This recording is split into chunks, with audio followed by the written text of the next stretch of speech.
Hey guys, new episode में आपका स्वागत है। एपिसोड की स्टार्टिंग में दिखाया जाता है सभी डिसाइपल आगे बढ़ रहे होते हैं और उन्हें आगे ले जाने वाले कोई और नहीं बल्कि यंग मास्टर के अंकल ही होते हैं।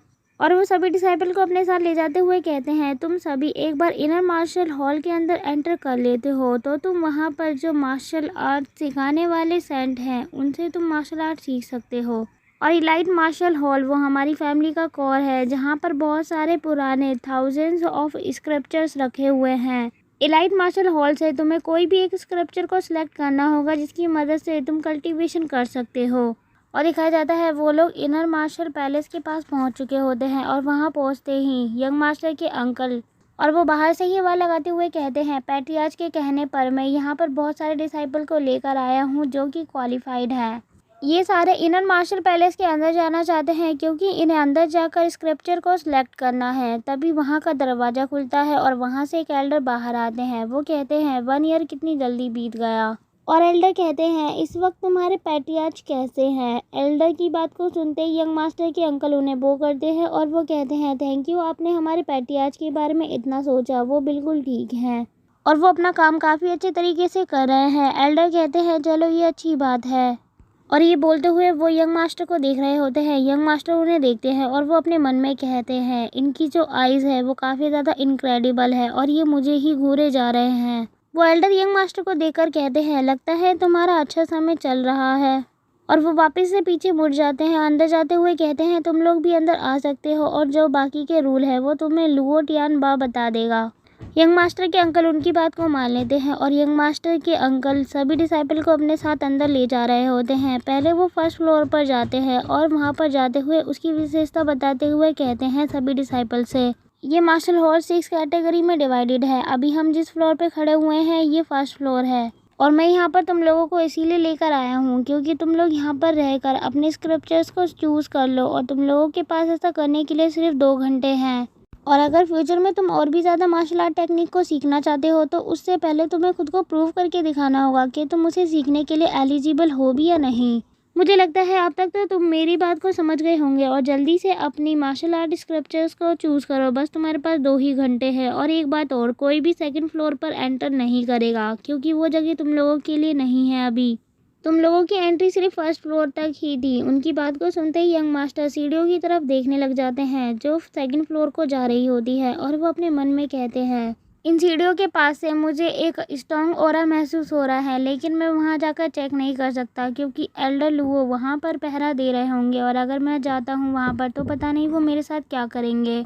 और तभी वो स्क्रिप्चर्स को देखने लग जाता है और वो अपने मन में कहता है, मैं 7th लेवल के पीक पर तो पहुंच चुका हूं और इसीलिए अब मुझे टाइडल टेक्निक को सीखने के लिए 8 स्क्रिप्चर की ज़रूरत है।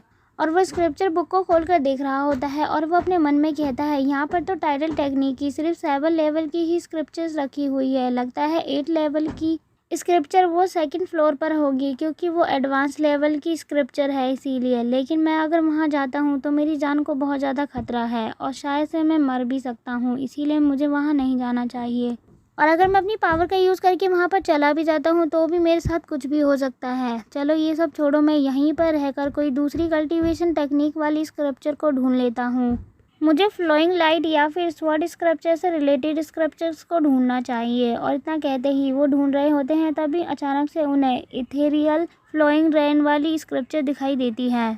वो उसे खोलकर देखने लग जाते हैं और कहते हैं, ये पूरी स्क्रप्चर तो वाटर पावर के ऊपर बेस्ड है और जो भी वाटर पावर के पूरे ज्ञान को जान लेता है वो बहुत ज़्यादा शक्तिशाली हो जाता है इस पूरे वर्ल्ड में। लेकिन ये कितनी ज़्यादा अजीब बात है, ये यहाँ पर नहीं होनी चाहिए क्योंकि ये भी एक एडवांस लेवल की कल्टीवेशन है। ये फर्स्ट फ्लोर पर क्यों है? वैसे कोई फ़र्क नहीं पड़ता, मुझे इस बात पे ध्यान नहीं देनी चाहिए और बाकी की कुछ और स्क्रिप्चर्स को देखना चाहिए। तभी यंग मास्टर के अंकल ताली बजाते हुए कहते हैं, अब सबका टाइम ख़त्म हो चुका है, 2 घंटे पूरे हो चुके हैं, इसीलिए सब लोग बाहर आ जाओ। और वो अनाउंसमेंट करते हुए कहते हैं, तुम लोगों के पास अब सिर्फ 2 महीने हैं। 2 महीने के अंदर तुम सभी क्लाउड स्ट्रीम आइलैंड के अंदर एंटर करने वाले हो ट्रेनिंग के लिए।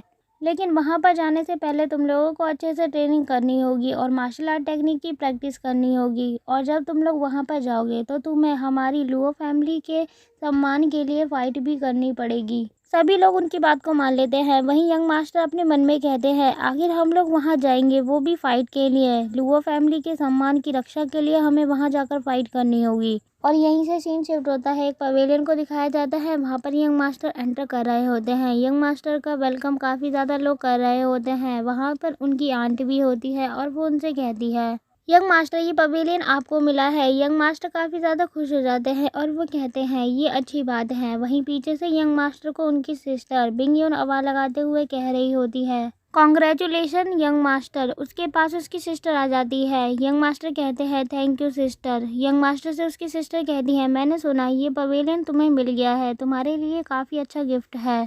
यंग मास्टर कहते हैं, सिस्टर अगर आपको इस तरीके की गिफ्ट की ज़रूरत है तो आप बेझिझक ले सकती हैं, क्योंकि वैसे भी मुझे कोई प्रॉब्लम नहीं होगी इसे आपके साथ शेयर करने में। उसकी सिस्टर उससे कहती है, नॉनसेंस वाली बात मत करो, ये तुम्हारा गिफ्ट है इसीलिए तुम्हें ही रखना चाहिए। यंग मास्टर कहते हैं, वैसे ये मुझे पहला गिफ्ट मिला है मेरी सफलता के बाद, वो भी मेरी फैमिली से ही।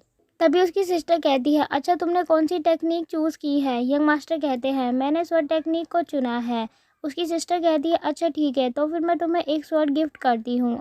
और वो उसे एक स्वॉर्ड गिफ्ट करती है। वो अपनी सिस्टर को थैंक यू कहता है। यंग मास्टर की सिस्टर यंग मास्टर के पास जाती है और वो कहती है, तुम यहाँ पर देख रहे हो जितने भी सर्वेंट यहाँ पर काम कर रहे हैं, इनमें से कोई ना कोई स्पाई होगा जो तुम पर नज़र रख रहा होगा, इसीलिए जो भी तुम करोगे उसका तुम ज़्यादा ध्यान रखना। यंग मास्टर कहते हैं, थैंक यू सिस्टर, आपने मुझे पहले ही इन्फॉर्म कर दिया, मैं इसका बहुत ज़्यादा ध्यान रखूँगा। और तभी दिखाया जाता है, रात हो चुकी होती है। यंग मास्टर अपने पवेलियन से निकलकर जंगल की ओर जा रहे होते हैं, लेकिन असल में वो जंगल के रास्ते से अपने पिता की जहाँ ग्रेव होती है उस ओर जा रहे होते हैं, क्योंकि वो जगह सबसे ज़्यादा सेफ होती है। क्योंकि लुओ रेजिडेंट के अंदर सभी लोग एक दूसरे के ऊपर नज़र रखे हुए होते हैं और वहाँ पर कोई भी किसी पर नज़र नहीं रखता, इसीलिए यंग मास्टर वहाँ जा रहे होते हैं। लेकिन जैसे ही वो अपने पिता के ग्रेव के पास पहुंचते हैं तो वो देखते हैं वहाँ पर कोई बैठा हुआ होता है और वो उन्हें देखकर कहते हैं, आखिर वहाँ पर कौन बैठा हुआ है। जब वो ध्यान से देखते हैं तब उन्हें पता चलता है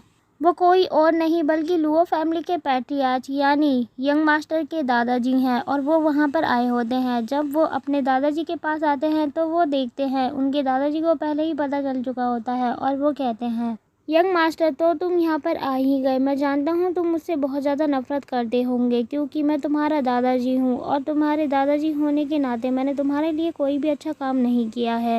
यंग मास्टर कहते हैं, मैं आपसे बिल्कुल भी नफरत नहीं करता और ना ही मेरे अंदर आपके लिए कोई घृणा है। मैं जानता हूँ आप लुओ फैमिली के पैट्रियार्च हैं, तो आपके पास करने के लिए बहुत सारी चीज़ें हैं। आपको हर चीज़ को बैलेंस करना पड़ता है, लोगों की भी सुननी पड़ती है। कठिन परिस्थिति में भी आपको कुछ फैसले ना चाहते हुए भी अपने विपरीत लेने पड़ते होंगे। पैट्रियार्च कहते हैं, ठीक है, अब मैं तुम्हें कहना चाहता हूँ, तुम अपने दिमाग में ये बात हमेशा रखना कि तुम भी एक लुओ फैमिली के ही मेंबर हो। और ये कहते हुए वो यंग मास्टर को टाइडल टेक्निक की स्क्रप्चर देते हैं। जब टाइडल टेक्निक की स्क्रप्चर वो अपने हाथों में पकड़ते हैं तो उन्हें पता चलता है वो टाइडल टेक्निक की जो स्क्रप्चर बुक है वो 8 to 10th लेवल तक की है। देने के बाद उसके दादाजी उससे कहते हैं, मुझे नहीं पता कि तुम किस तरीके की टेक्निक की प्रैक्टिस कर रहे हो और अपनी स्ट्रेंथ को क्यों छिपा कर रख रहे हो, लेकिन मैं इतना जानता हूँ अगर तुम इन टेक्निक का यूज़ करोगे अपनी प्रैक्टिस के लिए, ये तुम्हारे लिए ही बेहतर होगा और तुम्हारे कल्टीवेशन में तुम्हारी मदद करेगा। और इतना कहते ही पैट्रियार्च वहाँ से जाने लग जाते हैं। यंग मास्टर उन्हें जाते हुए देख रहे होते हैं और वो अपने मन में कहते हैं, ये 1000 सालों से हमारे फैमिली के पैट्रियार्च हैं, इनकी नॉलेज और ऑब्जर्व करने की पावर बहुत ज़्यादा अच्छी है सचमुच में। और वो स्क्रप्चर बुक को देखते हुए कहते हैं, मुझे इस टेक्निक की बहुत ज़्यादा ज़रूरत थी क्योंकि मुझे 8 लेवल पे पहुंचना है। और वो कल्टीवेशन करने के लिए वहीं बैठ जाते हैं। वो कहते हैं, मैं जानता हूँ 8 लेवल पे पहुंचना 7th लेवल पे पहुंचने से भी ज़्यादा मुश्किल है, लेकिन मुझे ये करना होगा। वो स्क्रप्चर बुक एक क्रिस्टल में बदल जाती है और उसे देखते हुए यंग मास्टर कहते हैं, मेरे दादाजी ने ये बेकार यानी बंजर वाली ज़मीन चुनी मुझे ये देने के लिए। वो खुद एक पैट्रियार्च है, अगर वो चाहते तो वो लोगों के सामने भी मुझे ये स्क्रप्चर बुक दे सकते, लेकिन मैं जानता हूँ लुओ फैमिली के जितने भी रूल्स हैं वो काफ़ी ज़्यादा कठिन होंगे, इसीलिए उन्होंने ऐसा नहीं किया। उन्होंने मेरा साथ दिया है, इसीलिए मैं उनके खिलाफ कोई भी सबूत नहीं छोड़ूंगा कि वो खतरे में पड़ जाए। और इतना कहते ही वो उसे नष्ट कर देते हैं अपने हाथों की पावर का यूज़ करते हुए। और फिर 2 महीने बाद का सीन दिखाया जाता है। एक लाइट आकर बड़े से चट्टान से टकराती है और उस चट्टान के ऊपर बहुत सारी लाइनें बनी हुई होती हैं। उस चट्टान के ऊपर जो क्रैक आए होते हैं वो यंग मास्टर ने ही अपनी प्रैक्टिस से किए होते हैं। यंग मास्टर ने अज़ूर स्वॉर्ड टेक्निक के लेवल फर्स्ट को कंप्लीट कर लिया था और अब 7 स्वॉर्ड की लाइटनिंग उनके ऊपर पड़ती और उनकी स्वॉर्ड को और भी ज़्यादा शार्प कर देती। लाइटनिंग बीम बहुत ज़्यादा शार्प होती है और तभी वो अपनी स्वॉर्ड को देख रहे होते हैं। वो कहते हैं, मैंने तो 7 लेवल को पूरी तरीके से कंप्लीट कर लिया है, लेकिन ये क्या, अब तक लाइटनिंग बीम पड़ी ही नहीं। क्या मैं किसी गलत टेक्निक की प्रैक्टिस कर रहा था? तभी आसमान से बिजली गिरती हुई दिखाई दे रही होती है और उसके बाद वहाँ बारिश भी होने लग जाती है। यंग मास्टर वहीं खड़े होते हैं और यंग मास्टर उसे देखते हुए कहते हैं, ये तो इथीरियल रेन फ्लो है। और इसके साथ ही एपिसोड यहीं ख़त्म होता है। थैंक्स फॉर वॉचिंग गाइस, और कमेंट में बताएं ये वीडियो आपको कैसी लगी। और अगर आप इसका नेक्स्ट एपिसोड देखना चाहते हैं तो वो आपको कल मिल जाएगा हमारे चैनल पर। तब तक के लिए आप हमारे चैनल को सब्सक्राइब कर सकते हैं।